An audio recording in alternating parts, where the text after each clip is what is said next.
Alright, we're back here in the third set, and we have another courtside update from Ivy. Ivy, what's up?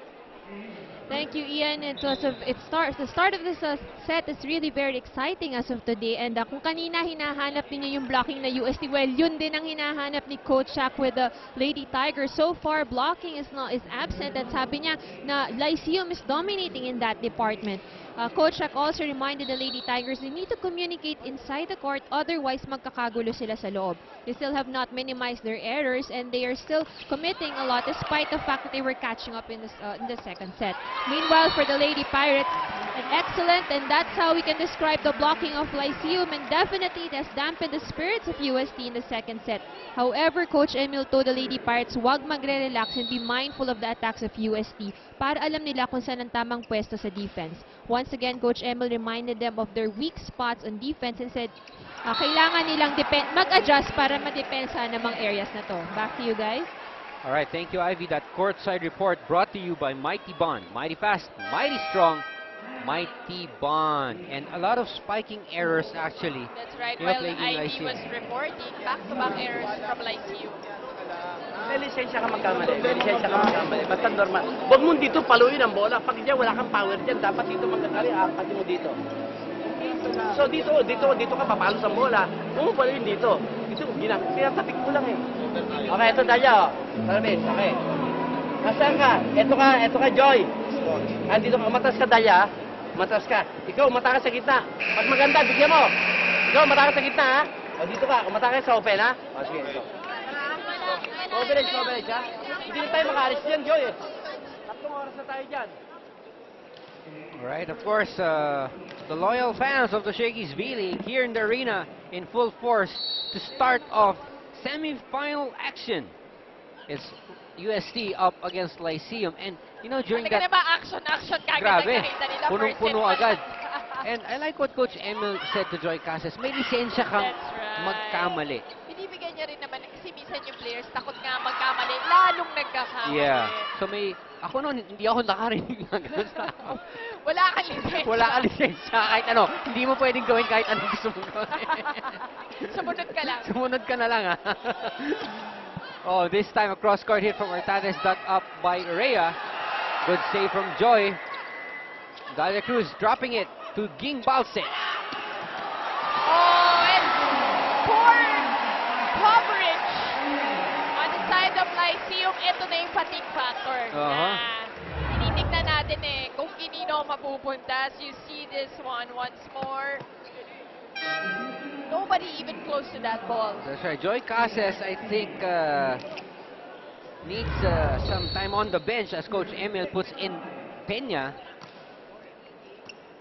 Oh, poor reception. Artates with a bad reception. It's now a big 7-point lead for the Lady Tigers here in this third set of action. So far, Cruz and Ortiz. Cruz with 7 points from the attack. Ortiz with 3. Over. Yes.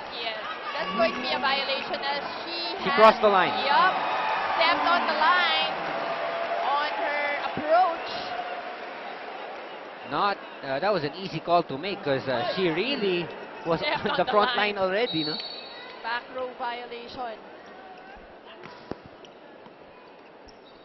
This time they go to Peña off the block of Maizo. Oh, look at Maizo with a fake. Dropping it just like having eyes at the back of her head. And si Aiza Maizo has been really... Look at that. There you go. Siya, dump ball. Mahilig talaga siya dyan. Silang dalawa ni Rhea has been doing that.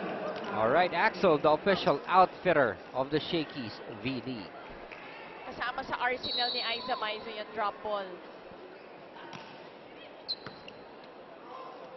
Oh, nice setup for Dalia Cruz. Almost a good save from M. Carolino. They have to pile up points now. At least a string of points here in this juncture. Let's see if Lyceum can start their comeback. Bad reception and bad play altogether for UST. Poor underhand set there by Rhea de Baculangan as Morales and Casanova comes in for Coach Emil Lonto. Morales will be the one to serve. As UST with a 7-point lead. Oh, miscommunication. But still, Aiza was able to put that in. Cases asking for a check. No go. No touch. And UST point. Cases has been really, you know, She has been avoiding the blockers of UST. wala talagang malinis. And ito nga yung hinahanap natin, dun yung blocking ng UST. It has worked wonders for them in Yeah. this third set. Ngayon, umiiwas ang Lyceum. Uh-huh. Nagiging mahirap yung attacks nila dahil sa blockers ng UST. Good serve, De La Peña right there to pick it up. Oh, Dalia Cruz again from the back. And in spite of Carolino and Ortiz for the block, Dalia Cruz finding the open spot. Yung taas na nitong si Ortiz but still was able to send that across. Good serve from Dalia Cruz. That's a low set for Ortiz.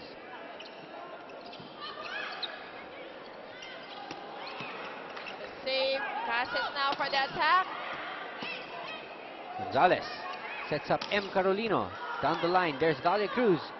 They go back to Joy Cases. This time she connects. You know, si Joy Cases, when she approaches well, alam mo na malakas na palo. Yeah. Nagiging problema yung timing niya. Minsan Correct. kasi sobrang atras for the Kaya approach. late Yes. nakakaabot sa bola. And of course, we'd like to thank Pagcor Sports, who is a proud partner of the Shakey's V-League. Thank you, Pagcor Sports. It's a good save right here for Lyceum. They give it back to Joy again. Pag tama yung approach, saka yung kanina ba sinasabi ni Coach Emil, yung diferensya yung how she spikes the ball, where she hits the ball. Ito, tingnan natin to, Mozzie. Ito yung sinasabi mo eh. Tamang-tama eh. Yung timing. Correct. Pati yung arms niya, kung saan niya pinalo yung bola. Minsan kasi late, kaya napapalo niya sa harap, which Coach Emil was explaining a while ago in a timeout. Guliman again with another block. Now it's a free ball. Morales again to Joy. Off the block. King Balse right there. Oh, and that's... Oh! But a check ball. No, it hit the antenna. It hit the antenna. Oh, it hit the antenna. That's right. So it's Lyceum's point. That hit of Carolino. So ito na yung sinasabi natin na string of points na Lyceum Yeah, should be lead able down to to do at 4. this point.